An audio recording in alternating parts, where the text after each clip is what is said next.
Bismillahirrahmanirrahim. Assalamualaikum warahmatullahi wabarakatuh. Salam sejahtera untuk kita semua. Alhamdulillahirrabbilalamin. Hari ini kita masih dijumpakan kembali dalam keadaan sehat walafiat. Pada pertemuan kita hari ini, kita akan bersama-sama mengkaji bersama terkait konsep praksis dan teoretis dalam pemenuhan hak dan perlindungan anak. Dua hal yang akan kita diskusikan pada saat ini.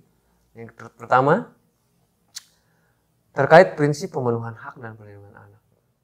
Seperti apa prinsip pemenuhan hak dan perlindungan anak? Di awal-awal, mungkin di pertemuan sebelumnya, kita sudah banyak mengkaji terkait apa saja yang menjadi kewajiban kita sebagai manusia dewasa atas pemenuhan hak-hak anak dan apa yang menjadi kajian-kajian secara yuridis. Dan apapun yang menjadi hak-hak anak yang wajib kita tunaikan dalam perlindungan mereka. Nah, pada hari ini, yang pertama terkait prinsip pemenuhan hak dan perlindungan anak, non-diskriminasi. Kita sebagai manusia dewasa tidak boleh melakukan diskriminasi terhadap setiap anak yang kita lihat berdasarkan sudut pandang latar belakang misalnya. Ini anak orang kaya, ini anak kurang mampu. Beda hak dan perlindungannya misalnya. Tidak bisa seperti itu. Semua anak memiliki hak yang sama. Semua anak memiliki perlindungan yang sama. Membutuhkan perlindungan yang sama. Dan kita sebagai manusia dewasa tidak bisa melakukan diskriminasi, membeda-bedakan antara yang satu dengan yang lainnya. Meskipun kita mengkaji bahwa manusia adalah makhluk yang berbeda, tapi pada dasarnya ketika kita kaji kaitan hak dan perlindungan anak, maka antara satu anak dengan anak yang lainnya memiliki hak dan perlindungan yang sama. Nah, berikutnya, kepentingan yang terbaik untuk anak. Kepentingan yang terbaik untuk anak pun menjadi bagian dari prinsip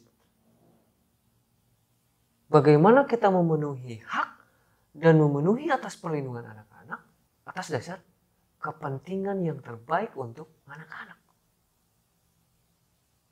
Bukan kepentingan untuk manusia dewasa itu sendiri. Tapi seutuhnya kita fokus pada apa yang kita tujukan, yaitu siapa? Anak. Nah, berikutnya, mendengar dan menghormati pandangan anak. Ini menjadi prinsip. Anak-anak akan banyak hal yang ingin dia ketahui. Anak-anak banyak hal yang ingin dia sampaikan. Maka dari itu, tugas kita sebagai manusia dewasa adalah menghormati pandangan anak-anak dengan cara mendengar segala sesuatu yang menjadi ide-ide yang muncul dari diri anak-anak. Sebetulnya sederhana. Yang diharapkan oleh anak-anak adalah mendapatkan perhatian. Dengan apa? Mendengar segala sesuatu yang anak-anak sampaikan. Cukup itu. Tapi kadangkala manusia dewasa selalu memandang anak-anak itu adalah manusia bodoh, manusia yang tidak tahu apa-apa. Jangankan mendengarkan pendapat anak-anak. Kita bertanya kepada anak-anak pun sulit untuk mempercayai anak-anak. Padahal ada kalanya anak-anak pun jauh lebih tahu daripada kita. Contohnya apa? Kita sebagai manusia dewasa datang ke suatu tempat yang kita tidak mengetahui sama sekali denah wilayah daerah tersebut. Dan kita kebingungan harus kemana jalan dalam mencapai tujuan yang kita harapkan. Sedangkan di hadapan kita hanya ada anak-anak yang asli hidup di daerah tersebut. Jika dalam diri kita sebagai manusia dewasa terus-menerus menanamkan bahwa kita tidak percaya pada anak-anak, tidak mau mendengar pendapat anak-anak, maka sampai kapanpun kita akan sulit untuk mencari arah tujuan kemana kita ingin capai. Di saat itulah yang harus kita terapkan, bahwa anak-anak akan berguna dan layak untuk didengarkan pendapatnya oleh kita. Bapak Ibu mau pergi ke masjid, ya kira-kira jalan ke masjid kemana ya nak? Masjid itu daerahnya ke arah kanan, nanti kurang lebih ibu akan menemukan pohon seperti apa, itulah ciri-cirinya. Dan di sana nanti ibu akan melihat bangunan dari bambu, itulah masjid di kampung kami. Misalnya. Itu jawaban dari anak-anak, bukan dari manusia dewasa. Dalam posisi ini, kita dapat menyimpulkan bahwa ternyata pendapat anak-anak pun layak untuk kita dengar. Termasuk hak-hak yang lainnya. Termasuk ide-ide anak yang lainnya. Nah, berikutnya, setiap anak mempunyai hak hidup dan berkembang. Itu menjadi bagian dari prinsip. Hak untuk hidup. Ya. Jangankan manusia, binatang, tumbuhan pun sama. Apalagi manusia. Berkembang dalam sisi potensi, kemampuan memanfaatkan fisiknya, hatinya, otaknya, dan yang lainnya. Itu berkembang. Tangan yang tadinya tidak bisa digunakan untuk menulis, menjadi bisa menulis. Kaki yang tadinya tidak bisa meloncat, menjadi bisa meloncat. Hati yang tadinya tidak bisa merasakan perasaan orang lain, menjadi empati, mampu merasakan perasaan orang lain. Itulah berkembang. Tidak hanya hidup, tapi berkembang. Karena pada hakikatnya, manusia adalah makhluk yang mampu berpikir. Dan mereka mampu untuk memprediksi masa depan hidup mereka. Nah, itulah yang menjadi prinsip dalam konsep praksis dan teoretis pemenuhan hak dan perlindungan anak-anak. Berikutnya terkait strategi pemenuhan hak dan perlindungan anak. Strategi dalam hal ini kita akan lebih fokus mengkaji kaitan strategi apa yang sudah dilakukan oleh bangsa Indonesia, oleh Negara Kesatuan Republik Indonesia dalam memfasilitasi pendidikan utamanya. Seperti apa yang sudah diterapkan dulu di zaman Menteri Pendidikan. Beliau menyebutkan beberapa strategi pemenuhan hak dan perlindungan anak yang telah dilakukan oleh pemerintah Republik Indonesia, antara lain adalah mendirikan berbagai lembaga pendidikan.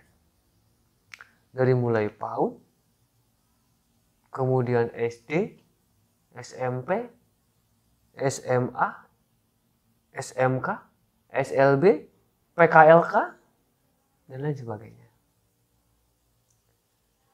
Jadi dalam hal ini Negara Kesatuan Republik Indonesia telah menyatakan bahwa setiap manusia itu berhak untuk mendapatkan pendidikan.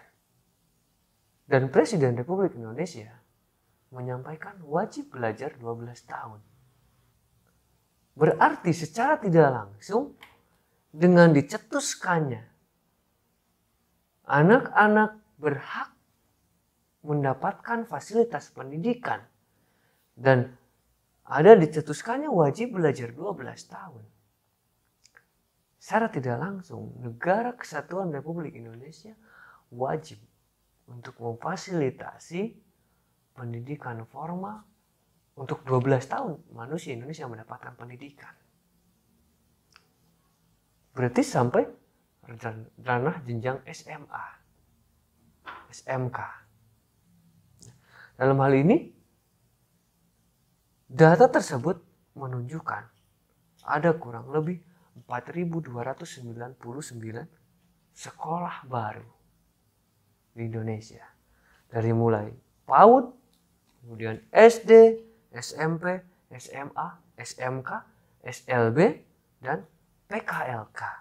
Pendidikan khusus, layanan khusus. Termasuk itu sudah dibangun. Menjadi fasilitas untuk pendidikan di Indonesia. Nah, berikutnya, ini khusus untuk pendidikan anak usia dini. Terselenggaranya program 1 PAUD 1 desa dan 1 tahun PAUD pra SD. Nah, inilah program yang sudah dilakukan. Meskipun belum seluruhnya melaksanakan penerapan 1 PAUD 1 desa, tapi di sini sudah ada aturannya. Kemudian 1 tahun PAUD pra SD. Sudah ada yang menerapkan tapi belum semua. Belum semua wilayah di negara Kesatuan Republik Indonesia menerapkan ini. Tapi inilah yang menjadi fasilitas negara kita.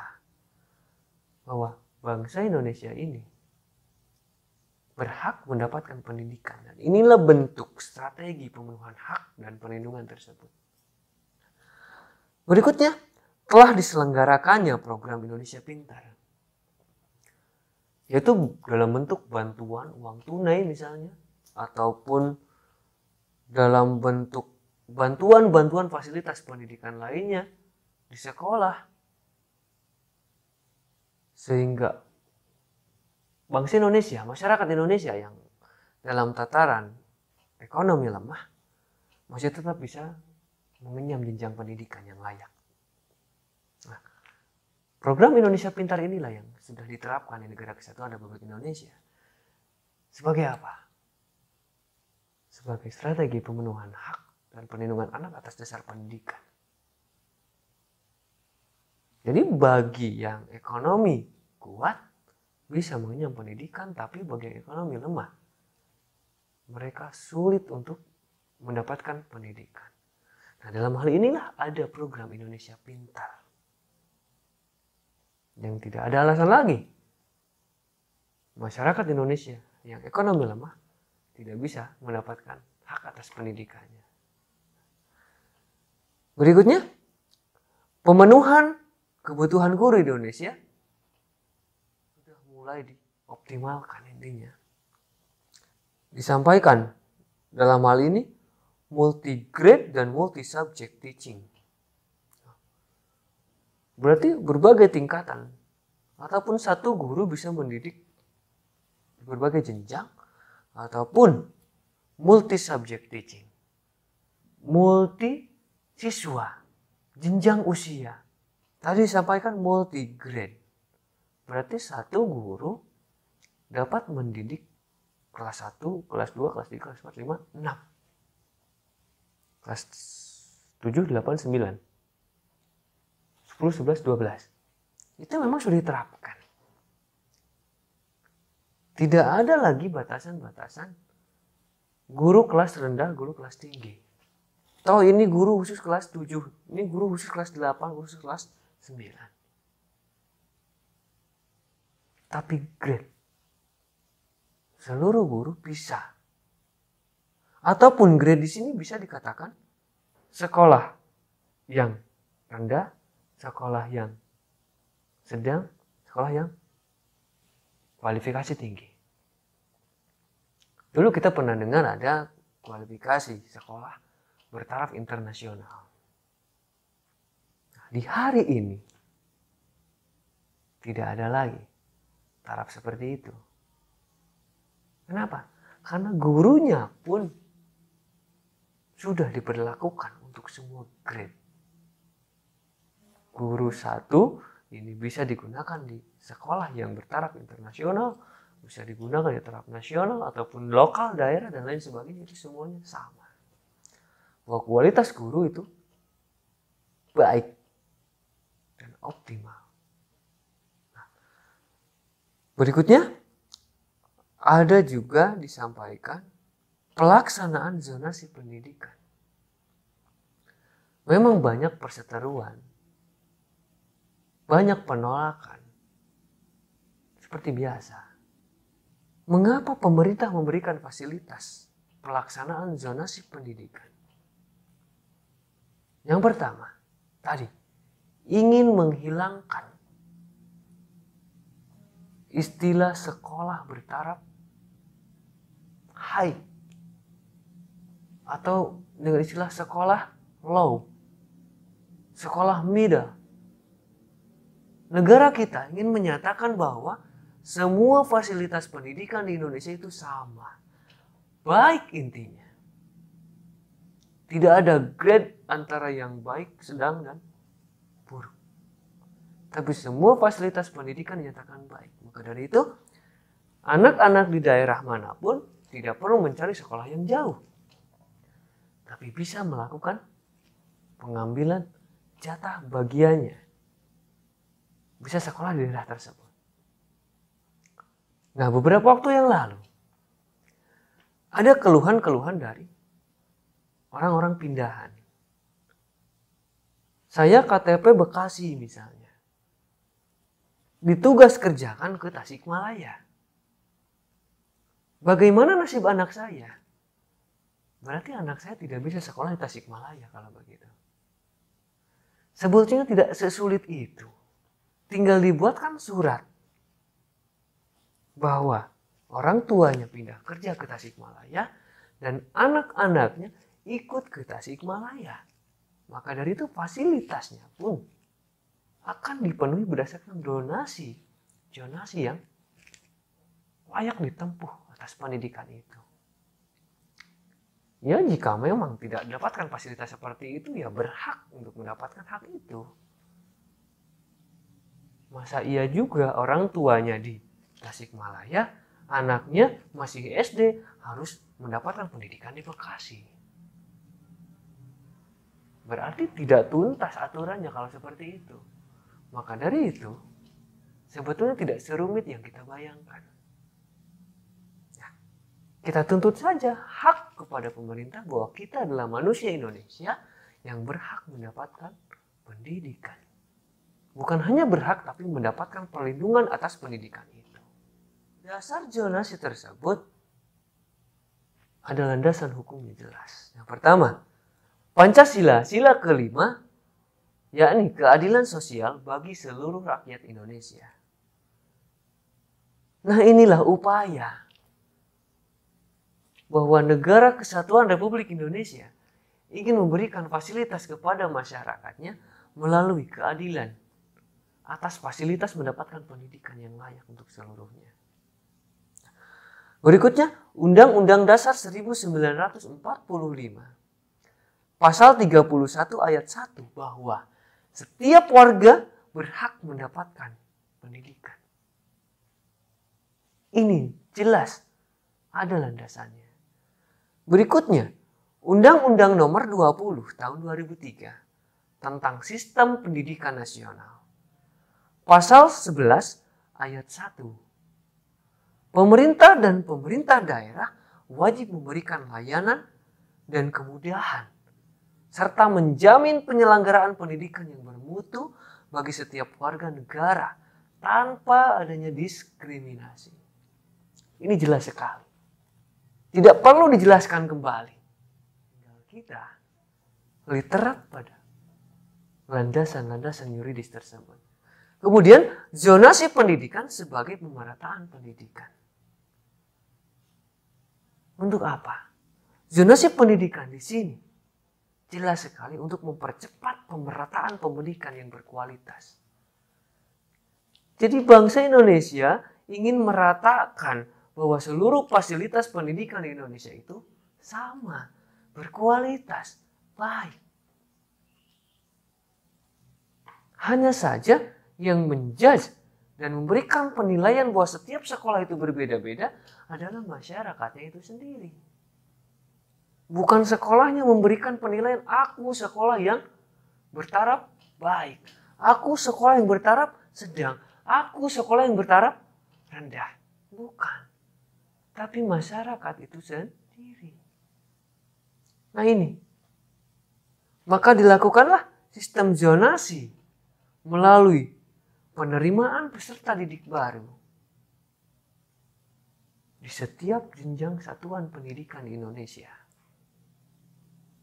Nah, kita sebagai manusia yang paham, manusia yang mengerti, jangan terburu-buru kita menyimpulkan sesuatu hal yang negatif dari aturan yang negara kita berikan kepada kita. Kita pandang terlebih dahulu positifnya seperti apa. Jika setelah kita kaji ada hal-hal yang menyimpang dan tidak tepat ataupun kurang tepat, barulah kita sampaikan secara elegan. Audiensi. Bukan secara tiba-tiba kita menyampaikan negatif negara kita di permukaan dunia ini. Karena hancurnya negeri ini bukan oleh siapa-siapa, tapi oleh bangsa kita sendiri, oleh manusia-manusia Indonesia sendiri. Yang bagaimana? Yang mereka merasa tidak puas akan pemenuhan hak dan perlindungannya. Padahal kita sebagai warga negara Republik Indonesia memiliki kewajiban yang seimbang dengan hak dan perlindungan tersebut. Apa itu? Menjaga nama baik negara kesatuan Republik Indonesia. Di mata siapa? Di mata dunia tentunya. Baik. Mudah-mudahan apa yang telah kita kaji di hari ini teman-teman dapat kita maknai. Teman-teman tetap jaga kondisi, tetap jaga kesehatan. Salam untuk orang-orang terdekat dari teman-teman semuanya. Sebelum saya tutup undur diri, mari kita teriakan bersama. Aku bahagia hari ini. Assalamualaikum warahmatullahi wabarakatuh.